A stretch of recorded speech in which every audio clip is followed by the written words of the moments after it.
Greetings, fellow bipolar robots. Tiki here. And Jacob Wile as well. And welcome to a first for Tiki's Universe. It's the show where we cover all kinds of modern, current programming in the animated realm, from Steven Universe to Star vs. Force of Evil, Milo Murphy's Law, and much more on the horizon. But Jacob, we are talking about a pilot this time around. A pilot that has it's basically kind of taken the whole YouTube, internet kind of animation community by storm. A lot of people have been making videos about it. This has gotten a lot of attention, a lot of traction. And for that reason, Jacob, we felt it appropriate that we would talk about it on our channel. And also maybe in the future, talk about other pilots that Cartoon Network's coming out with. I'm sorry, Jacob, I didn't mean to interrupt you there. The Infinity Train, that is what we're talking about. Yes, Infinity Train. Infinity Train. All right. This is such a cool show. I really like it a lot from the 8 minutes or so we've seen of it. Folks, let's just kind of get the public service announcement out of the way right now. Jacob and I both really like it, and if you like it as well, and you want to see it come on to Cartoon Network as a full series, what I would personally recommend you guys do is tweet the creators, tweet Cartoon Network, share it on Facebook, share, maybe talk about it on Facebook, use social media to your advantage, get your voice heard that you love Infinity Train and you want to see more of it. And Jacob, you and I are doing our small part with doing this podcast. It's basically what a cartoon or cartoons all over again. People, get the word out. If you like this series, let Cartoon Network know. They just might listen to you. Heck, they're bringing back Young Justice. What does that tell you? Exactly. Oh my God, I need to catch up on Young Justice. I haven't even watched. I'll be honest, I haven't watched Young Justice, but I know how much people love that show. And when people are outraged when it was canceled, but guess what? They're bringing it back. And so, that shows Cartoon Network does listen to people. So right now, just let people know they might just bring this as a full series. And keep in mind, Cartoon Network, their two big flagship shows are both ending this next year in Adventure Time and regular show. So there is going to be a vacuum on Cartoon Network if they don't start picking up some of these pilots. So we want this one in particular, although there's other good ones out there, Jacob, and I'm glad you bring up the What a Cartoon comparison in particular, because this whole Cartoon Network releasing pilots thing is very What a Cartoon-esque. And it's great, and I love it. But now it can be so much wider spread because of the internet. Exactly. And we actually have we don't have to wait for the end of the summer event, vote between these three pilots to what gets a series. It's no, we can actually we have a voice, damn it. Okay, Jacob. So we do not have a lot of time to talk about this thing, unfortunately, but let's break it down as best we can in about 10 minutes or so. World building and concept. Jacob, do you want to lay out the concept of the show? Well, the basic idea so far is that for some reason, I'm guessing a teenage girl by the name of Tulip is somehow got stuck on this thing known as the Infinity Train. Well, she woke up on the Infinity Train with a number 52 on her hand, 53, I think, on her hand. I think it's 53. I think so, yeah. On her hand for some reason, and she's accompanied by a pair of robots that form together. One's constantly happy, the other one's constantly pessimistic. Oh yeah. The idea is to go through this infinitely long train that can contain any number of things. Any number of things, from a puzzle room to a fart room. And even a whole big civilization full of sentient dogs. Corgis, Corgis, exactly. So what do you think of that concept just as a whole, Jacob? I feel like it's a great way to build in a lot of mysteries. I already feel like the mysteries are already being sewn in. We'll talk about that with some speculation and theories. I think it's a very creative and clever idea. It's a good way to introduce a whole bunch of different worlds and different concepts that in a way that makes sense. Yeah, exactly. It's a good way to kind of do whatever the hell you want to in animation and tie it into an overall overarching story. And it's very Over the Garden Wall-esque to me in a good way.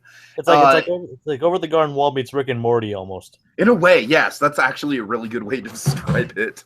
Because especially I say Over the Garden Wall just because it starts with the main character kind of well, I'm here. I don't exactly know how I got here, but I have to figure it out, Yep. Okay, so let's break down some of these characters. We have Tulip. I'm not crazy about her character thus far. I think she's okay. We'll have to see where they go with her. She seems kind of just like a typical nerdy teen girl. But I don't know. The mystery surrounding Tulip, of course, is very intriguing. Where did she come from? How did she get on the Infinity Train? What is her family like? What exactly is the Infinity Train? Right, and of course, what is with the number on her hand? So with Tulip, I feel like she's essentially an avatar for the mysteries of the Infinity Train, which isn't really a bad thing. I just need to see more of her character to actually get a grasp on her personality. Well, they had to condense this into 8 minutes, so I'm pretty sure that we'll see more if it goes to full series. Obviously. And that's very understandable, of course.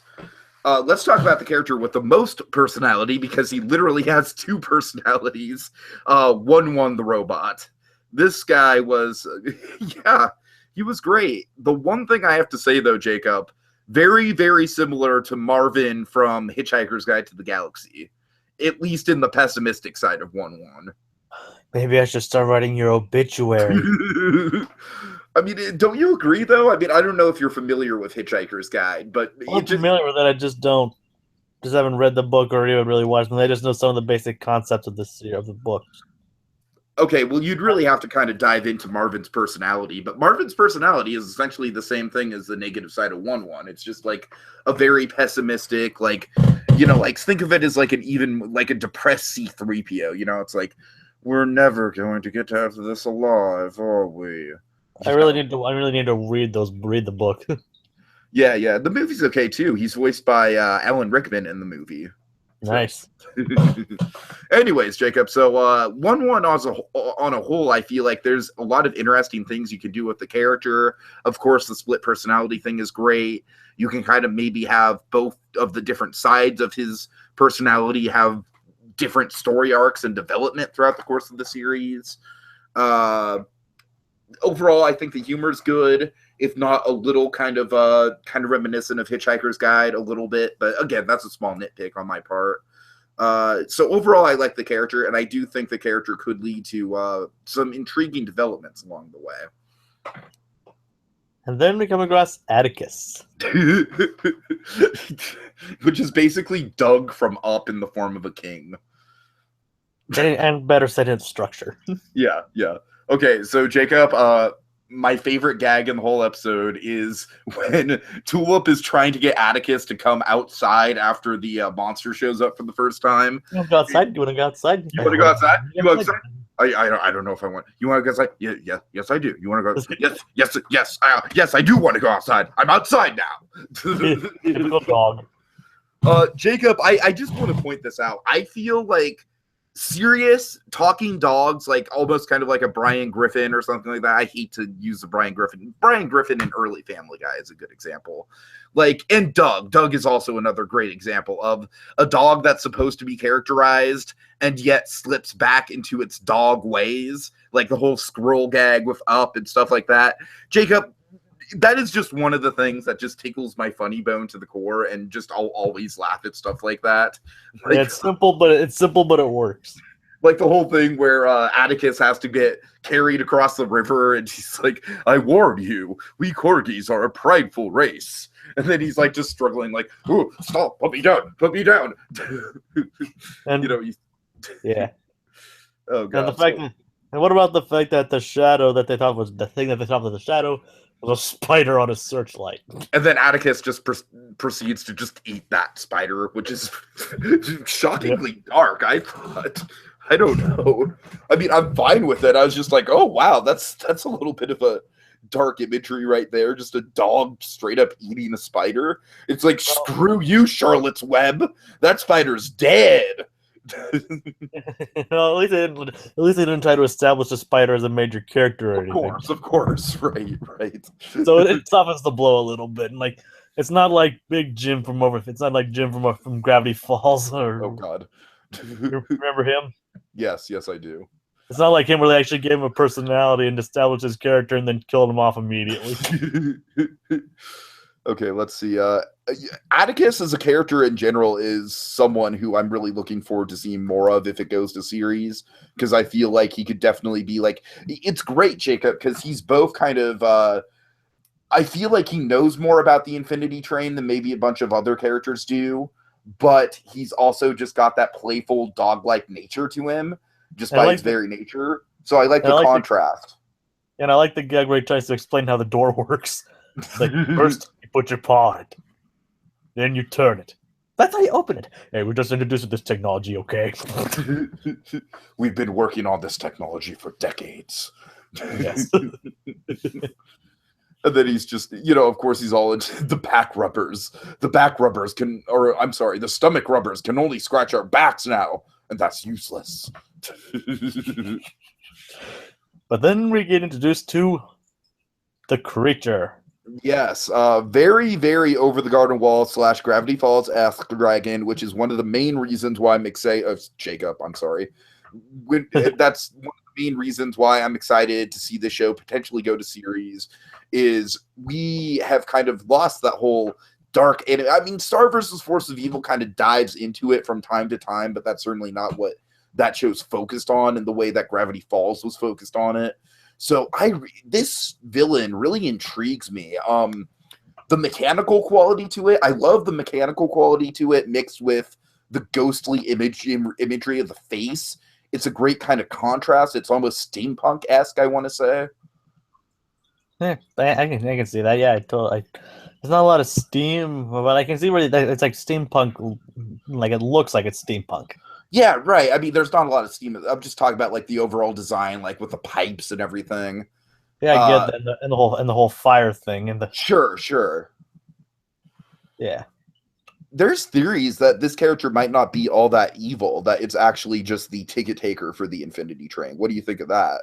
Well, I think that has to do with its name. I think it's called the Steward. I think that's what it was called. Okay. I mean, that would make sense because train steward, like stewards and all that. Right. I think that's actually how we were talking about what that might be called. I think that's what it's actually called. So let's just dive into speculation just for a couple minutes, Jacob. What do you think of that whole thing? It's definitely the scariest steward I've ever seen in my life. Definitely. I think it might just be somewhere in between the fact that the stewardess is acting way more aggressive than Tulip is used to, or the stewardess is actually just malfunctioning or something. Somewhere between those two. It's either just like kind of a product of this world's crazy loopholes and guidelines and whatnot, or it's genuinely just a malfunctioning robot or something like that. I mean, it has this weird mask thing, but I mean, obviously it wants the mask on for some reason. Right. What's the reason why it wants to keep the mask on so bad? Maybe showing its face will show some secret about itself that kind of will reveal a lot. Maybe, I don't know. I mean, but the biggest question I think we haven't yet to address yet is why did Tulip's number go down after they encounter? Okay, you know what? Rewatching it, just that makes it even more of a mindfuck for me, because it goes down from like 53 to 49. Why does it specifically go down 4 numbers? I cannot for the life of me figure that out. Like, if it went down 1 number, then it's like, okay, it's kind of like a Pokemon type thing where she has to fight off 53 demons, you know what I mean, or 53 creatures or whatever. But no, it's like the number went down a very specific number, but not the number we'd expect. So yeah, Jacob, I honestly have no real theories about that. It's just a very interesting kind of plot line. I think that's kind of the point. I don't think we're supposed to know exactly why it went down. I think it was specifically designed that way to get us to wonder. Of course. And I love the ending. I love Tulip. She's just very solemn about the whole thing, but she's like, I found my push. Oh, and then it's just like, that's it. And I hope to God it goes from series to series from there. But here's the question. Could the number actually go up? Jacob, I'd love to talk to you about that some more, but we really kind of need to wrap this up. We could do a whole speculation video about it, but folks, these are just our overall kind of initial thoughts about Infinity Train. Obviously, Jacob and I like it a lot. We've already got a lot of theories and speculation about some of the things that could be behind the series, even though it hasn't gone to series yet. And it's only an 8-minute pilot. Exactly. So, Jacob, give a pitch one more time, like what the folks should do to support this show before we go off. bombard Cartoon Network with positivity, of course. With positivity, yes. Kill them with kindness. Yes, don't be like, I'll fucking kill you if you do this. Oh God. Pardon my French, by the way, but sorry, because I usually don't do that much. But it's all good. It's all good. Kill them with kindness, and tell them and let them know, like, support the creators, support Cartoon Network. Let them know, like, hey, we want to see this. I mean, this is one of your better pilots, one of your better potential pilots. Why not? You should really make this a thing.